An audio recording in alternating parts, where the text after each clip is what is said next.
Hello friends, स्वागत है आपका अपने चैनल स्कूल ऑफ इन्वेस्टिंग में। जहां आप सीखते हैं कि कभी भी किसी कंपनी में इन्वेस्ट करने से पहले उस कंपनी के बारे में कैसे इन डेप्थ पूरा स्टडी किया जाता है, उसके बारे में पूरी नॉलेज ली जाती है और उसके बाद फिर हम डिसीजन लेते हैं कि इस कंपनी में इन्वेस्ट करना चाहिए या नहीं। और यदि करना चाहिए तो क्या राइट प्राइस होगा जिसपे हमें इन्वेस्ट करना चाहिए, ताकि लेने के बाद शेयर में बहुत ज्यादा डाउनफॉल ना आ जाए। हेलो फ्रेंड्स, मेरा नाम है मनीष अग्रवाल और आज जिस कंपनी के बारे में हम डिस्कस करने जा रहे हैं उस कंपनी का नाम है, जैसा कि हम देख सकते हैं, पर्ल ग्लोबल इंडस्ट्रीज लिमिटेड। इससे पहले कि इस कंपनी के हम बिजनेस डिटेल में जाएं, इसके बारे में हम डीपली समझें, एज यूजुअल पहले मैं इसका फंडामेंटल एनालिसिस आपको दिखाना चाहूंगा।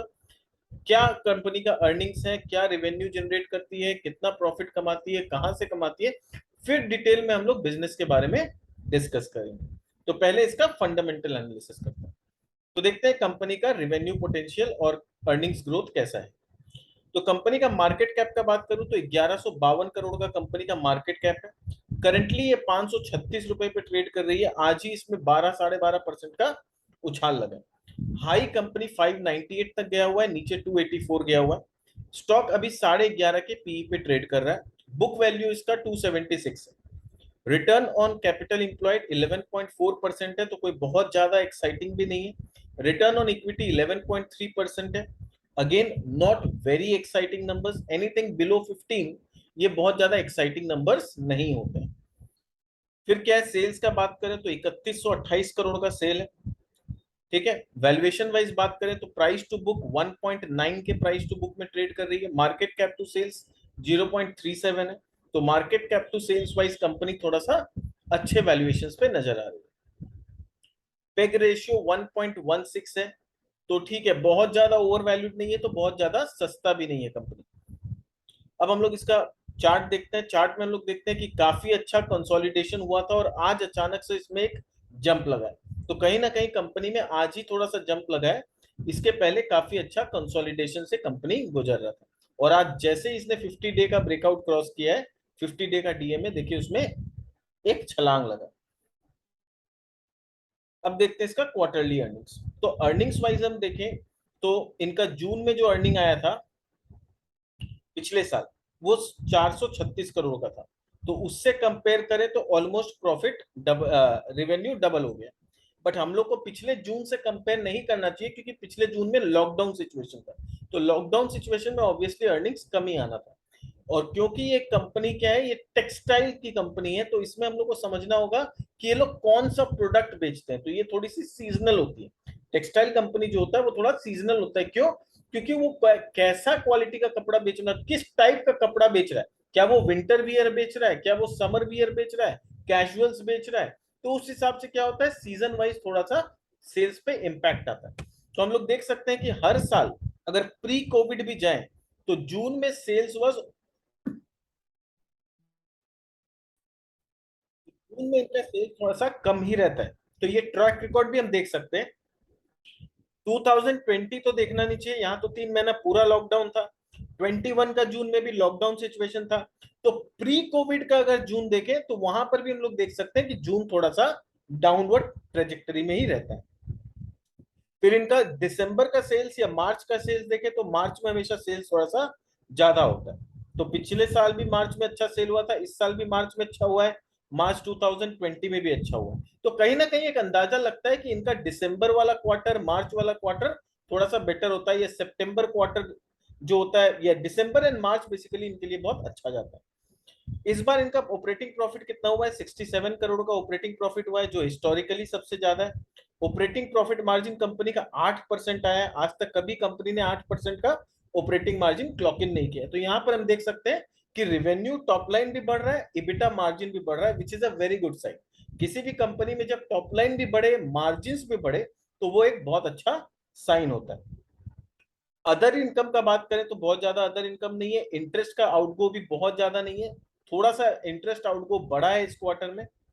ओवरऑल नेट प्रॉफिट जो आया 36 करोड़ आया, जो कि हिस्टोरिकली क्वार्टर वाइज सबसे ज्यादा है। और अर्निंग पर शेयर जो है 16.8 का ईपीएस कंपनी ने जनरेट किया। तो नंबर्स में आई गिव 10 on 10। कंपनी के नंबर्स में कहीं कोई कमी नहीं है, कभी कोई कहीं कोई दिक्कत नहीं है, सेल्स बढ़ रहा है। हाँ, मार्च से कंपेयर करेंगे तो थोड़ा गिरता हुआ दिखेगा, बट समझना होगा कि इस तरह के बिजनेस थोड़े सीजनल होते हैं। बट मार्जिन इंप्रूव हुआ है, पिछले क्वार्टर में मार्जिन 4% का था, इस क्वार्टर में मार्जिन 8% का है। तो मार्जिन बढ़ा है, जिसके वजह से क्या है, सेल्स डिप होने के बावजूद भी इस क्वार्टर में प्रॉफिट अच्छा आया है। तो यहां पर कंपनी का फंडामेंटल में पूरा कंप्लीट मार्क्स है। ईयर वाइज परफॉर्मेंस देखें तो मार्च 2021 में 1490 करोड़ का सेल था, प्री कोविड में जाएं तो 1760 करोड़ का सेल था, वहां से मार्च 22 में 2700 करोड़ का सेल आया। तो इसका मतलब प्री कोविड से भी कंपेयर करें तो काफी अच्छा यहाँ पर डेवलपमेंट देखने मिला है कि यहाँ पर सेल्स काफी बढ़ा है। अब ये प्री कोविड से अगर हम टेक्सटाइल इंडस्ट्री का खास करके बात करें ना, तो अभी जब हम लोग बिजनेस को स्टडी करेंगे ना, तब मैं बताऊंगा कि प्री कोविड से सारी कंपनी, आप जितने भी टेक्सटाइल कंपनी को स्टडी करोगे, आप देखोगे कि मार्च 2022 का जो नंबर्स है, ये प्री कोविड से काफी बेटर है। उसके पीछे China is one of the major reason, China का रीजन बहुत स्ट्रांग है। वो हम लोग बिजनेस जब एनालिसिस करेंगे तब ये सब मैं समझाऊंगा। ऑपरेटिंग प्रॉफिट मार्जिन ओवरऑल पूरे साल में 5% का रहा है, एंड 68 करोड़ का टोटल ईयर में कंपनी ने प्रॉफिट क्लॉक इन किया। ग्रोथ का बात करें तो पिछले 12 महीने में 77% का टॉप लाइन ग्रो किया है। बट अगर 5 साल का हिस्टोरिकल देखें तो 12% है, 3 साल का देखें तो 16% के कैगर से कंपनी ने ग्रो किया। प्रॉफिट 12 महीना में 253% का ग्रोथ आया, which is not a joke, ये बहुत ही बड़ा नंबर है। 2.5 गुना प्रॉफिट बढ़ गया एक साल में। 3 साल का एवरेज देखें तो 7% का ग्रोथ है, 10 साल में 10% का कंपनी का ग्रोथ आया। बैलेंस शीट देखें तो बैलेंस शीट में क्या दिक्कत मेरे को दिखता है, मेरे को सिर्फ एक ही चीज दिखता है कि इनका डेट बढ़ा है। 440 करोड़ का डेट था, वो बढ़ के 645 करोड़ का हुआ। तो this is something which bothers me, कि डेट बढ़ता हुआ मुझे कभी अच्छा नहीं लगता है। तो यहाँ थोड़ा सा डेट बढ़ा है, तो I am bit concern about debt. Fixed asset का बात करूं तो फिक्स्ड एसेट 448 करोड़ का हुआ, यानी 390 करोड़ से बढ़ के 448 करोड़। तो कहीं ना कहीं 50-60 करोड़ का फिक्स्ड एसेट बढ़ा है। Current work in progress 15 crore का करंट वर्क इन प्रोग्रेस है कंपनी के पास। इन्वेस्टमेंट 55 करोड़ का है। अदर एसेट्स का मैं बात करूं तो अदर एसेट्स में क्या क्या है, इन्वेंट्रीज में कंपनी के पास इन्वेंट्री बढ़ा है। 281 करोड़ का जो इन्वेंट्री होता था वो 540 करोड़ का हो गया, यानी बैलेंस शीट में इन्वेंट्री बढ़ा है। अब इन्वेंट्री बढ़ने के पीछे क्या कारण हो सकता है, क्योंकि हम लोग देख रहे थे कि फोर्थ क्वार्टर में लॉजिस्टिक्स का प्रॉब्लम चल रहा था, चाइना में पूरा लॉकडाउन लगा हुआ है, तो चाइना से हो सकता है सप्लाई ढंग से नहीं आ रहा होगा। तो कंपनी ने हो सकता है स्ट्रेटेजिक एडवांटेज लेने के लिए पहले से ही बहुत सारा इन्वेंट्री अपने पास लेके रख लिया, कि क्वार्टर वन में अगर कोई दिक्कत आएगा, लॉजिस्टिक्स का प्रॉब्लम आएगा, तो इनके पास इन्वेंट्री काफी है कि ये लोग का प्रोडक्शन रुकेगा नहीं। तो बहुत सारी कंपनी में हम लोग जिसको भी स्टडी कर रहे हैं, हम लोग देख रहे हैं कि मार्च में हम लोग देख रहे हैं कि इन्वेंट्री बहुत सारे कंपनीज ने बढ़ाया है, क्योंकि दे वर अनश्योर कि आगे चल के इनको मटेरियल टाइमली मिलेगा कि नहीं। तो उसका उससे मतलब उस रिस्क को मिटिगेट करने के लिए उन लोगों ने फोर्थ क्वार्टर में इन्वेंट्री अपना बढ़ाया। ट्रेड रिसीवेबल्स इनका बढ़ा है, ठीक है। कैश इक्विवेलेंट इनके पास 150 करोड़ बुक्स में पड़ा हुआ है।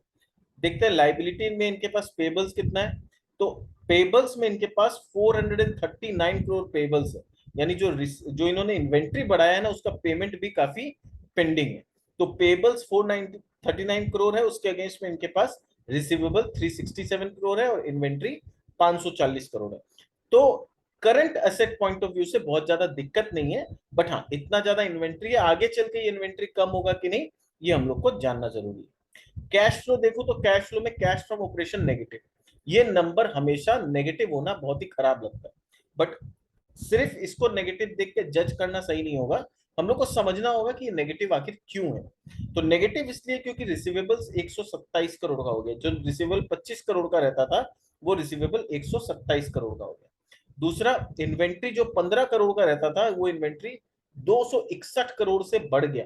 तो इन्वेंट्री में इतना सारा पैसा ब्लॉक हो गया, रिसीवेबल्स में इतना सारा ब्लॉक हो गया, और पेबल्स में क्या है, पेबल्स में थोड़ा सा इनको पैसा, मतलब पेबल्स में इन लोगों ने पैसा रोक के रखा है। ऑब्वियसली इनका पैसा यहाँ पर दो जगह फंसा है, तो जिससे ये रॉ मटेरियल लेते हैं उनका भी ये लोग थोड़ा सा अटका के रखते हैं।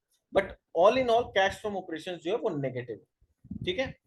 अब ये सब रीजन जब मैं बिजनेस स्टडी करूंगा तब मैं समझाऊंगा कि ये सब क्या है, क्यों ये नंबर्स ऐसे हैं, ठीक है ना। तो इन्वेंट्री का मैं बता देता हूँ, इन्वेंट्री क्या है, मेरी इनके इन्वेस्टर टीम से बात हुई, तो इन्वेंट्री इनका जो बढ़ा हुआ है, उनका मैनेजमेंट का बोलना है कि इन्वेंट्री बढ़ने के कारण ये है क्योंकि इन्होंने बहुत सारा ऑर्डर्स पहले से ले लिया, क्योंकि क्वार्टर वन में दिक्कत होने वाला था, सिचुएशन खराब हो रहा था, इसलिए इन लोगों ने काफी इन्वेंट्री अपने पास रख लिया और काफी सारा पैसा इनका इन्वेंट्री में ब्लॉक हो गया। तो उसी वजह से क्या हुआ, क्वार्टर वन में जो हम लोग को इतना अच्छा परफॉर्मेंस देखने मिला, उसका कहीं ना कहीं कारण ये था कि क्वार्टर फोर में इन लोगों ने काफी इन्वेंट्री अपने पास रख लिया था। तो अब ये क्वार्टर वन में सारा सेल हुआ है और बहुत सारा बिक्री, जो रिसीवेबल्स इतना बड़ा है उसके पीछे कारण क्या है, बहुत सारा सेल्स जो है वो क्वार्टर फोर में, क्वार्टर फोर का जो सेल्स है उसका कलेक्शन आएगा फर्स्ट क्वार्टर में, नेक्स्ट ईयर का क्वार्टर वन में उसका कलेक्शन आएगा।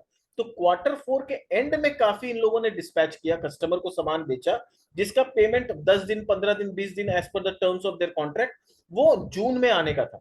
तो हम लोग यहाँ पर जो नंबर देख रहे हैं वो मार्च 2022 का देख रहे हैं, जहां रिसीवेबल्स बढ़ता हुआ दिख रहा है।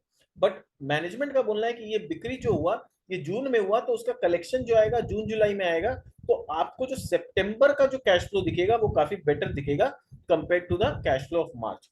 जून में तो कैश फ्लो बनेगा नहीं, इसलिए हम लोग अभी कैश फ्लो का नंबर्स देख नहीं सकते।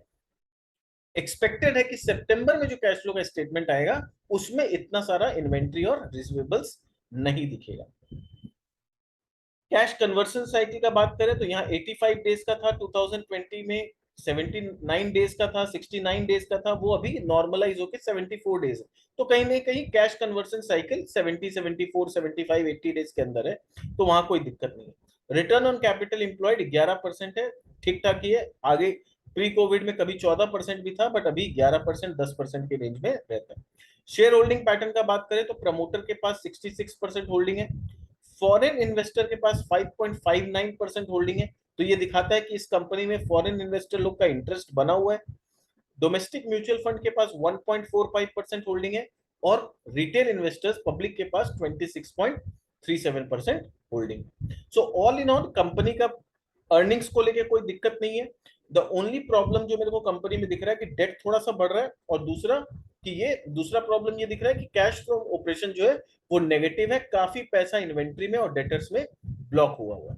बट उसका मैनेजमेंट ने क्लेरिफिकेशन दे दिया कि कहां और क्यों ये पैसा ब्लॉक हुआ। तो this was about the fundamentals of the company. अब हम लोग आगे चलते हैं और डिस्कस करेंगे कि कंपनी का बिजनेस क्या है, कंपनी क्या काम करती है और बिजनेस मॉडल ओवरऑल कंपनी का अच्छा है या नहीं है। तो कंपनी क्या काम करती है, Pearl Global Industries is one of the India's largest listed garment exporter. तो इंडिया की one of the largest garment exporter company है, जिसका मैन्युफैक्चरिंग जो है वो मल्टीपल सोर्सिंग रीजन्स में, यानी बहुत अलग अलग रीजन्स में इनका मैन्युफैक्चरिंग प्लांट्स है जहां से ये लोग गारमेंट्स सोर्स करते हैं with in India and countries with in south Asia. तो ये लोग कहाँ कहाँ से गारमेंट सोर्स करते हैं, इंडिया में इनका मैन्युफैक्चरिंग है, और साउथ ईस्ट एशिया में कुछ कंट्रीज है वहां पर इनका मैन्युफैक्चरिंग है। बात करूं तो हांगकांग में इनका है, हांगकांग, वियतनाम, बांग्लादेश, ठीक है, ये सब कंट्री में इनके मैन्युफैक्चरिंग यूनिट्स। अ प्रिफर्ड लॉन्ग टर्म वेंडर, ये लॉन्ग टर्म वेंडर है for most of the leading global brands. So global brands बहुत सारे हैं जिनके लिए ये कॉन्ट्रैक्ट मैन्युफैक्चरिंग का काम करके देता है। यानी अगर सिंपल भाषा में मैं बात करूं तो इनका काम क्या है, कॉन्ट्रैक्ट मैन्युफैक्चरिंग। ग्लोबल ब्रांड्स इनको बोलते हैं कि मुझे इतना टी शर्ट बना के दो, ये लोग बना के, इनके पास अलग अलग जगह मैन्युफैक्चरिंग लोकेशन है, जहां जैसा सस्ता पड़ता है वहां उतना लोकेशन वाइज मैन्युफैक्चरिंग करके ये लोग सप्लाई करते हैं। तो इनका अपना कोई ब्रांड नहीं है, ये लोग ग्लोबल ब्रांड्स के लिए कॉन्ट्रैक्ट मैन्युफैक्चरिंग का बेसिकली काम करते हैं और उसमें ये लोग leading player. Our mainstay business is to create value from competitively manufacturing and exporting fashion garments। तो इनका मेन बिजनेस यही है कि कितना सस्ता रेट में ये लोग अपना मैन्युफैक्चरिंग करके इन ग्लोबल प्लेयर्स को सामान सप्लाई कर सकते। ठीक है, this is what they actually do.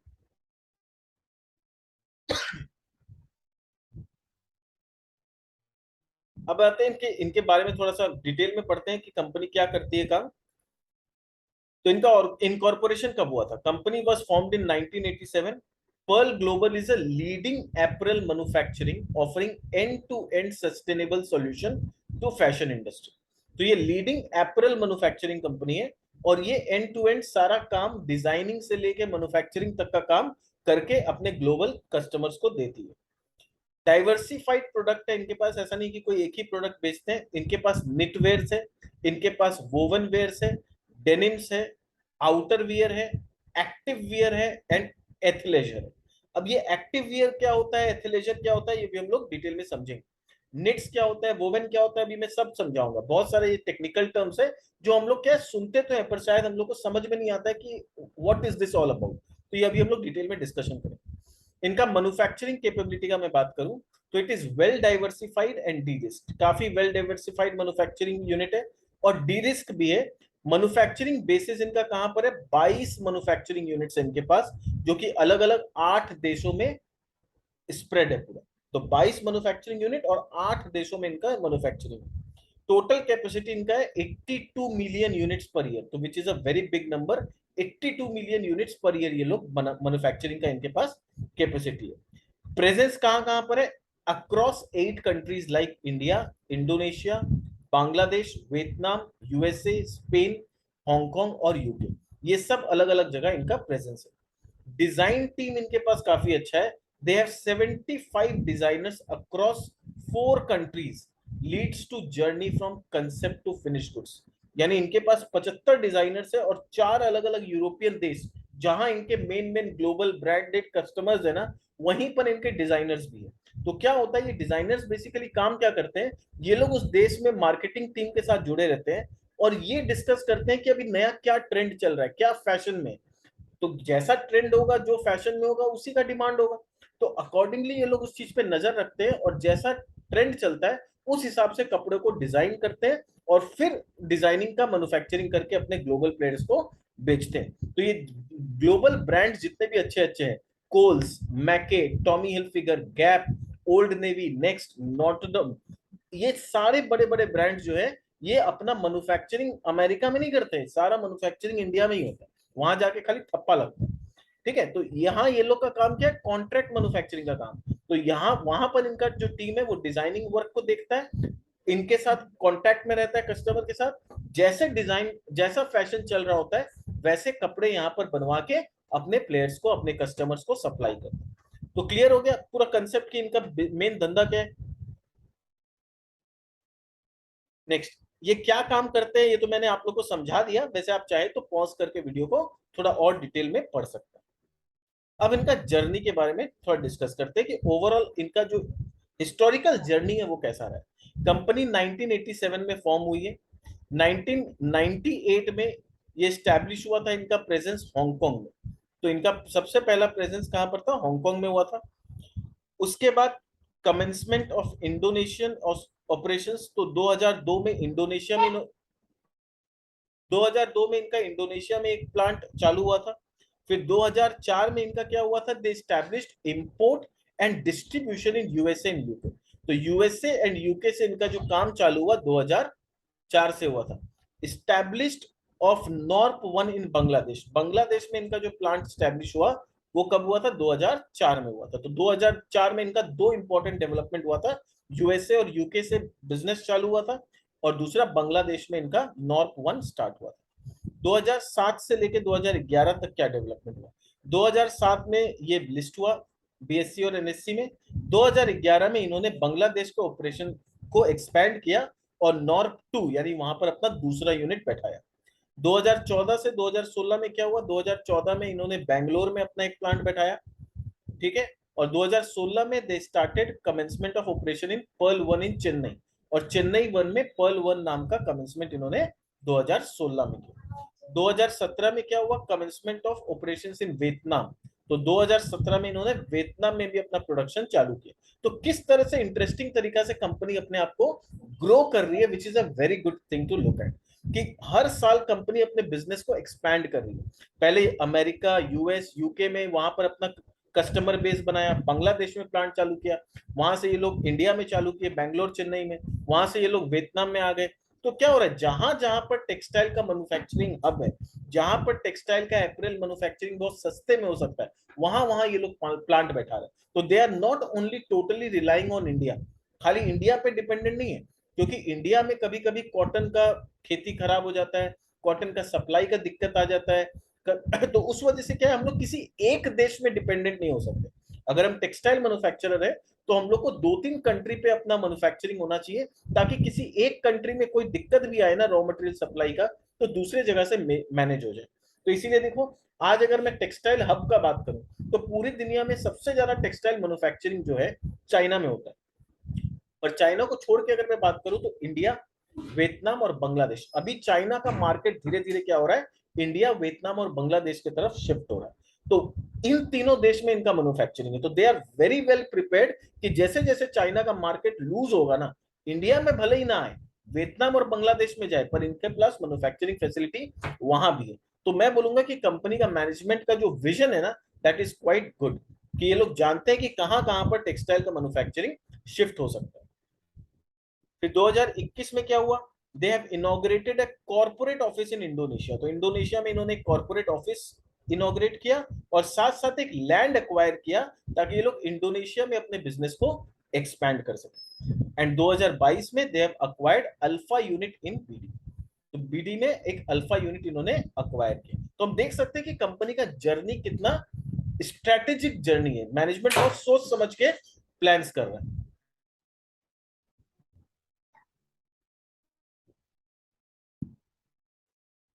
अब इनके प्रोडक्ट प्रोफाइल के बारे में हम लोग समझते हैं कि ये लोग एक्चुअली क्या क्या प्रोडक्ट बनाते हैं, तो उसके बारे में डिटेल में देखते हैं। तो इनका प्रोडक्ट जो है ये जेंडर वाइज ये लोग स्प्लिट करके अपना डेटा देते हैं। तो इनका वुमन के सेगमेंट में दो आता है, वोवन एंड निट। तो अभी हम लोग समझेंगे निट वेयर क्या होता है, वोवन वेयर क्या होता है। पहले देखते हैं प्रोडक्ट्स क्या क्या है।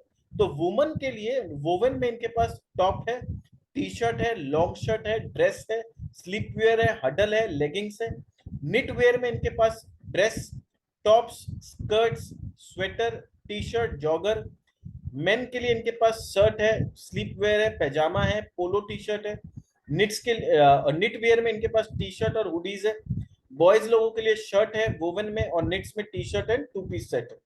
गर्ल्स के लिए क्या है, गर्ल्स के टॉप, स्कर्ट और ड्रेसेस हैं वोवन में, और निट्स में टी शर्ट, स्कर्ट, ड्रेस, ये सब है। तो इनका अगर प्रोडक्ट वाइज डिवीजन करें तो वोवन वियर से इनका जो प्रोडक्ट है 55% जो है ये वोवन वियर में प्रोडक्शन होता है, और निट वेयर का 45% प्रोडक्शन है। ये रिवेन्यू का स्प्लिट नहीं है, ये प्रोडक्ट का स्प्लिट है कि इतना मिलियन पीसेस जितना ये लोग टोटल प्रोडक्शन करते हैं, 55% प्रोडक्शन वोवेन कैटेगरी में होता है, 45% प्रोडक्शन जो है ये निट कैटेगरी में होता है।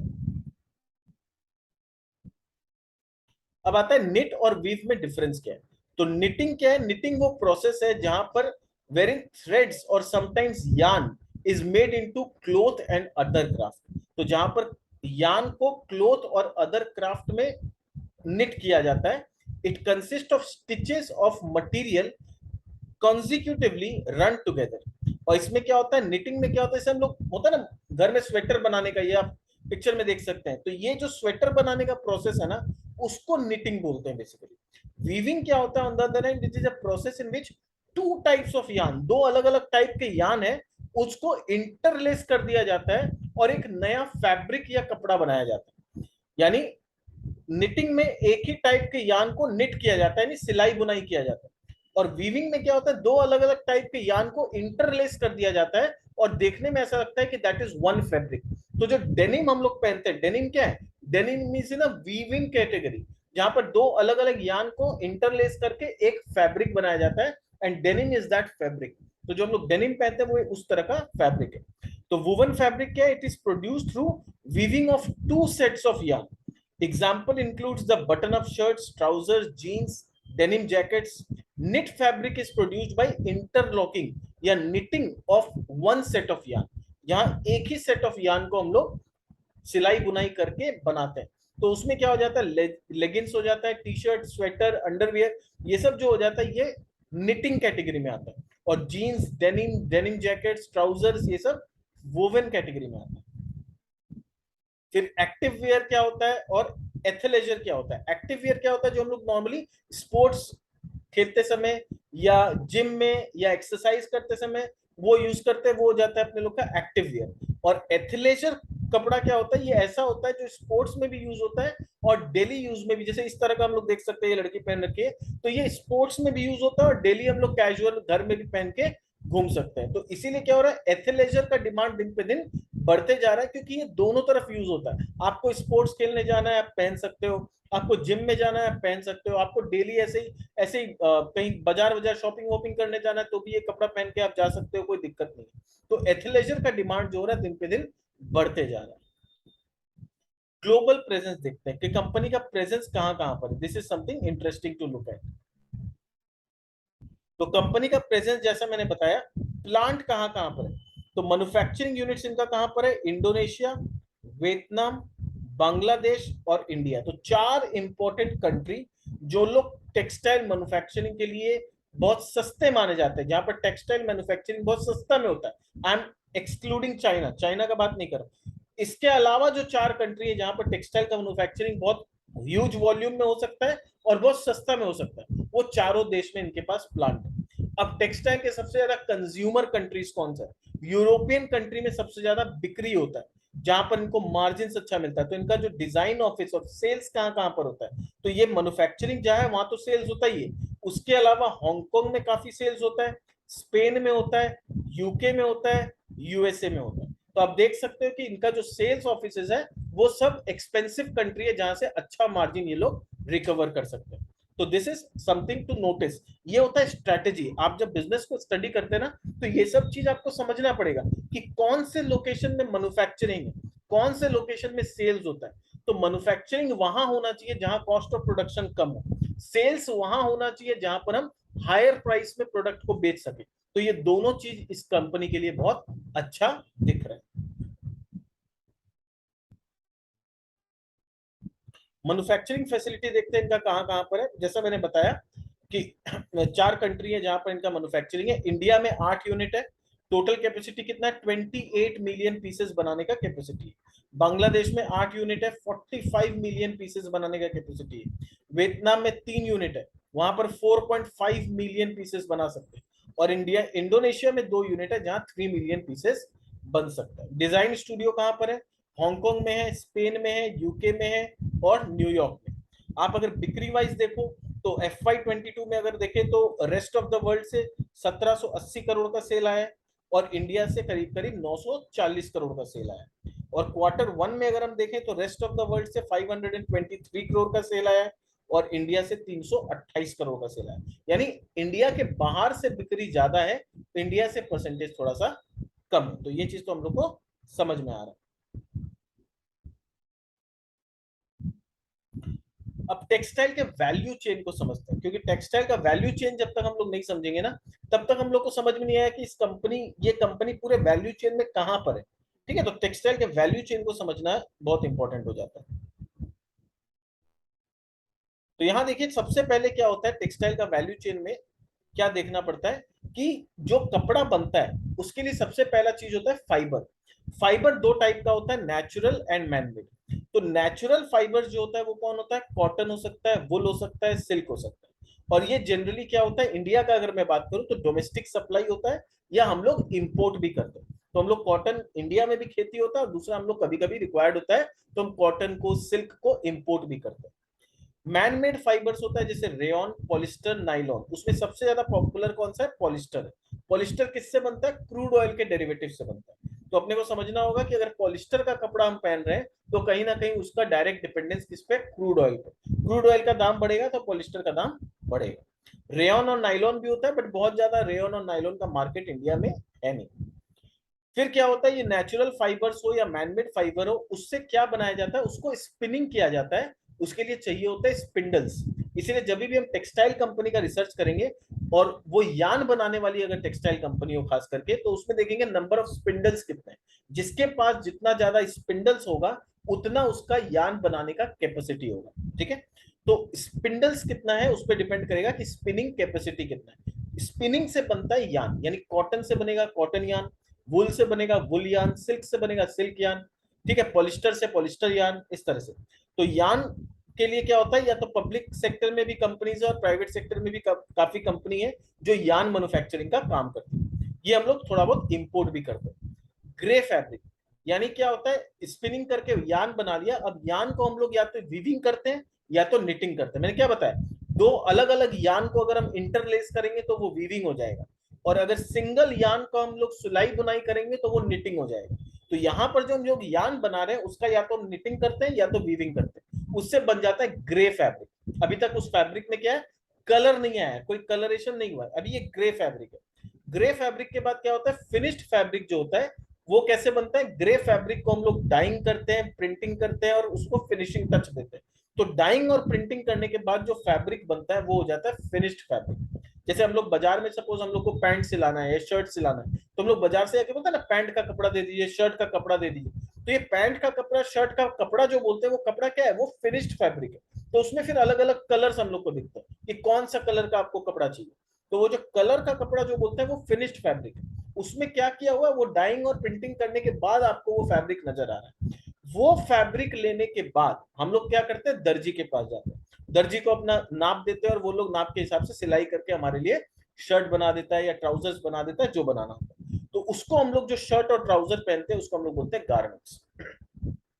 तो डिजाइनिंग का काम, कटिंग का काम, सीविंग का काम, आयरनिंग, बटनिंग, ये सब जो काम होता है ये दर्जी करके देता है, दर्जी का काम। तो ये सारा काम जो होता है ये होता है गारमेंट मैन्युफैक्चरिंग का काम। यानी हम लोग फिनिश्ड फैब्रिक लेके टेलर के पास जाते हैं और टेलर ये सारा काम करते हैं। तो अभी तो कॉर्पोरेट लेवल में क्या हो गया, ये जो कंपनी, जो गारमेंट बनाने वाली कंपनी जो एज इट इज गारमेंट बना के बेचती है, they are like tailor, they are doing that work of a tailor. तो अगर मैं इस कंपनी का बात करूं तो ये कंपनी भी कहीं ना कहीं टेलर का जैसा ही काम करती है, गारमेंट मैन्युफैक्चरिंग का काम करते हैं। तो ये लोग क्या करते हैं, डायरेक्टली फैब्रिक खरीदते हैं और फैब्रिक से अपना अलग अलग जो मैन्युफैक्चरिंग लोकेशन है वहां पर जैसा इनको कस्टमर का रिक्वायरमेंट होता है वैसा डिजाइनिंग करके गारमेंट बना के अपने ब्रांडेड कस्टमर्स को सप्लाई करती है, कॉन्ट्रैक्ट मैन्युफैक्चरिंग का काम करती है। तो ये गारमेंट बना के क्या करते हैं, या तो ब्रांडेड अप्रेल कंपनीज को ट्रांसफर किया जाता है, या तो ओवरसीज अगर इनका कोई बायर है तो वहां बायर को भेज देते हैं, या तो अगर कोई रिटेल शॉप्स है जैसे वॉलमार्ट हो गया तो वॉलमार्ट को सप्लाई करेंगे। तो ये काम होता है गारमेंट बनाने के बाद। ठीक है। और ब्रांडेड अप्रेल्स लोग क्या करते हैं, जो ब्रांडेड अप्रेल्स है वो क्या करेंगे, अगर कोई डिपार्टमेंटल स्टोर है जहां पर इनका फ्रेंचाइजीज खुला हुआ है वहां ट्रांसफर कर देंगे, स्पेशलिटी स्टोर में भेज देंगे, मास मर्चेंडाइज कर देंगे चेन्स का, डिस्काउंट चेन्स में भेज देंगे, ऑफिस प्राइस फैक्ट्री आउटलेट जैसे बोलते हैं ना, फैक्ट्री आउटलेट बना हुआ है वहां सस्ता में कपड़ा बेचते हैं तो वहां फैक्ट्री आउटलेट में भेज देंगे। तो ये सारा काम फिर वहां से हम लोग के पास घर में फाइनली हम लोग बाजार से खरीदते हैं तो हम लोग डिपार्टमेंटल स्टोर से खरीदते हैं। तो ये है लास्ट चेन जहां से हम लोग कपड़ा जाके खरीदते हैं। तो आई होप आपको पूरा ये टेक्सटाइल का वैल्यू चेन समझ में आ गया, क्योंकि जब तक आप किसी भी इंडस्ट्री का पूरा वैल्यू चेन आप नहीं समझो ना, आपको एग्जैक्टली समझ में नहीं आएगा कि कितना काम पहले हो चुका है और इस स्टेप के बाद कितना काम होना बाकी। तो अगर मैं बात करूं अपने इस कंपनी का, तो ये कंपनी कौन से स्टेज में है, वो गारमेंट मैन्युफैक्चरिंग का काम करती है, तो इस स्टेज में। इसके बाद इनके कस्टमर्स कौन कौन है, ब्रांडेड अप्रेल्स वाले इनके कस्टमर है जिनको ये लोग देते हैं, और वो ब्रांडेड अप्रेल वाले हम लोग देखते हैं गैप का शोरूम और इसका शोरूम, ये सब उनके शोरूम्स में ये कपड़े बिकते हैं। इनके क्लाइंट्स का नाम आप चाहें तो पॉज करके पढ़ सकते हैं, दुनिया के सारी बहुत अच्छी अच्छी बड़ी बड़ी ब्रांड्स जो है इनके क्लाइंट है, Tommy Hilfiger, Gap, American Eagle, Calvin Klein, ये सारे इनके ब्रांड्स इनके कस्टमर्स हैं। रेवेन्यू मिक्स का बात करूं तो आप देख सकते हैं कि हांगकांग से इनका मेजर रेवेन्यू आता है। ठीक है। इनका जो मेजर रेवेन्यू आता है वो कहां से आता है, हांगकांग से आता है। तो आप देख सकते हैं कि हांगकांग से 660 करोड़ का रेवेन्यू आ रहा है, इंडिया से 353 करोड़ का रेवेन्यू आ रहा है, बांग्लादेश से 287 करोड़ का आ रहा है और अदर प्लेसेस का 125। ठीक है। मार्जिन का बात करें तो हांगकांग में 3% का मार्जिन है, इंडिया में 7% का मार्जिन है, बांग्लादेश में 3% का मार्जिन है और अदर्स में थोड़ा सा लॉस है। तो अदर्स वाला जो सेगमेंट है वो लॉस है। तो मेन इनका बिजनेस जो है, रेवेन्यू, ये तीन देश से आ रहा है, हांगकांग, इंडिया और बांग्लादेश। कंपनी का अगर हम लोग बैलेंस शीट पढ़ेंगे या एनुअल रिपोर्ट पढ़ेंगे तो हम लोग को दिखेगा कि कंपनी ने अपने बैलेंस शीट में क्या लिख रखा है। कंपनी ने अपने बैलेंस शीट में लिख रखा है कि our major revenue structure is primarily export based with a major contribution coming from exports to USA. तो अब यहाँ पर क्या होता है कि हम लोग को यहाँ पर मन में डाउट आना चाहिए कि एक तरफ आप बोल रहे हो कि मेजर रेवेन्यू यूएसए से है, पर ऊपर हम लोगों ने देखा कि हांगकांग से है, इंडिया से और बांग्लादेश से, यूएसए का तो नाम कहीं नहीं था। तो मेजर रेवेन्यू यूएसए से कैसे, तो मेरे मन में भी ये डाउट आया। मैंने इनके इन्वेस्टर टीम से कांटेक्ट किया और उनसे डिस्कस किया, तो पता चला कि इनका जो रेवेन्यू है ना, ये यूएसए से काफी आता है, बट इनका जो मेन ऑफिस है जहां से बिलिंग होता है वो हांगकांग में। तो मेजर बिलिंग सारा काम इनका हांगकांग से होता है, इस वजह से क्या है, हांगकांग में रेवेन्यू बहुत ज्यादा दिख रहा है, because billing happens in Hong Kong. But जो सामान बिकता है वो मेनली यूएसए में बिकता है। This is what I got an answer from the investor team. ठीक है, तो आपको समझ में आ गया कि एनुअल रिपोर्ट में ऐसा क्यों लिखा गया जो नंबर्स में नजर नहीं आ रहा। तो इस तरह का जब क्वेरीज दिमाग में आए तो we should point it out कि ये डिफरेंस क्यों है। इस तरह से जब भी हम लोग रिसर्च करते हैं तो इतना डीप रिसर्च करना चाहिए ताकि हम लोग को पता रहे कि एनुअल रिपोर्ट में या मैनेजमेंट अपने इंटरव्यू में या कमेंट्री में क्या बोल रहा है, वो सेम चीज जो मैनेजमेंट बोल रहा है वो नंबर्स में नजर आ रहा है। ये चीज हम लोग को समझ में आना चाहिए, क्योंकि इसी से पता चलता है कि कितना ऑथेंटिक है मैनेजमेंट का बात और मैनेजमेंट का जो नंबर्स है उसमें सिमिलैरिटी है कि नहीं। गवर्नमेंट के कुछ इनिशिएटिव्स है जिसके वजह से ऐसा है कि ये textile industry will grow. PLI scheme government ने दिया है, ठीक है। मित्रा स्कीम आया जहां पर 7 मेगा पार्क्स टेक्सटाइल पार्क्स बनेंगे, तो वहां पर टेक्सटाइल के मैन्युफैक्चरिंग को बूस्ट करने का पूरा है। एक्सटेंशन ऑफ आरओएसटीसीएल स्कीम, आरओएसटीसीएल क्या है, rebate of state and central tax on export apparel, यानी जो कपड़ा आप एक्सपोर्ट करोगे उसमें स्टेट और सेंट्रल टैक्स में रिबेट मिलेगा, आपको कम टैक्स देना पड़ेगा, पर प्रोवाइडेड आप वो कपड़ा एक्सपोर्ट करने के लिए बना रहे हो। नोटिफिकेशन ऑफ आरओडीटीपी, आरओडीटीपी क्या है, रेमिशन of duties and taxes on export product, और जो एक्सपोर्ट प्रोडक्ट आप एक्सपोर्ट कर दिए उसमें अगर कोई ड्यूटी लगा भी है आपका तो वो आपको रेमिट हो जाएगा, आपको वापस मिल जाएगा। तो यानी एक तरह से गवर्नमेंट बोल रही है अगर आप एक्सपोर्ट करने के लिए कपड़ा बना रहे हो हम आपका टैक्स छूट कर देंगे।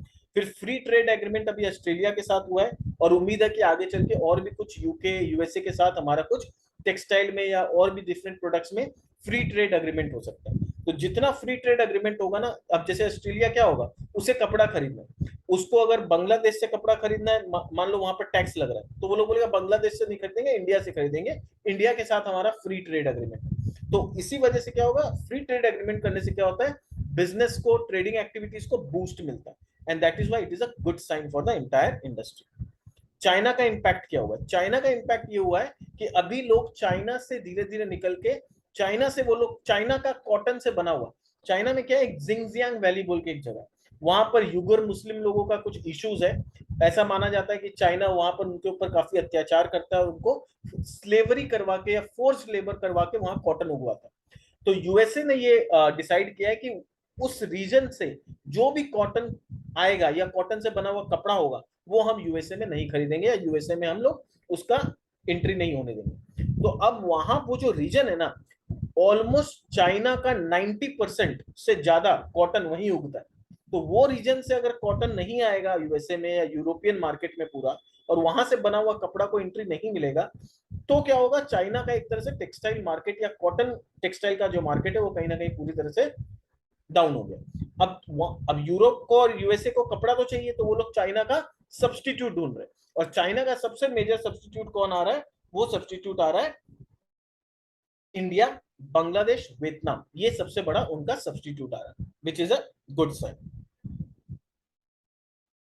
की पिलर्स, इनका सक्सेस का पिलर्स क्या है, इनके पास मैन्युफैक्चरिंग यूनिट जो है सब जगह लोकेटेड है, मल्टीनेशनल प्रेजेंस है इनका, डिजाइन टीम काफी स्ट्रांग है, तो जैसा मार्केट में फैशन आता है, ट्रेंड आता है, वैसा ये लोग करने लगते हैं। असेट लाइट मॉडल में ये लोग जा रहे हैं, बोल रहे हैं हम लोग नया मैन्युफैक्चरिंग अब नहीं करेंगे, हम लोग पार्टनरशिप करेंगे किसी के साथ, उनको बोलेंगे, हम लोग उनको सिखाएंगे डिजाइनिंग, उनको सिखाएंगे कपड़ा बनाना, और उनसे कपड़ा प्रोक्योर करके अपने कस्टमर को बेचेंगे।